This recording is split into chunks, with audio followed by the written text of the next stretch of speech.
ही प्रार्थना आम्ही शिकलीच पाहिजे, कारण देवाचं वचन म्हणतं तू जर विश्वास ठेवशील आणि प्रार्थना करशील तर तू त्या ठिकाणी देवाचं गौरव पाहशील. की नियमशास्त्र दुर्बल झाल्या कारणानं देवानं आपल्या प्रिय पुत्राला पापासाठी त्या ठिकाणी शासन केलं आणि पापाला येशू ख्रिस्ताच्या शरीरामध्ये शासित करण्यात आलं, म्हणून पाप नाहीसं झालं.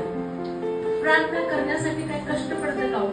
हो बाबा की 100 किलोचं पोत आहे तो रोज डोक्यावर घ्यायचा आहे, मग आपण म्हणणार की कसं मानतो कधी.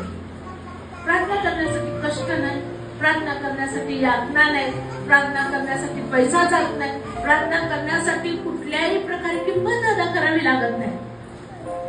प्रार्थना कुठेही कधीही कसंही सहज करू शकतो आणि आपलं जीवन एक प्रार्थनेशील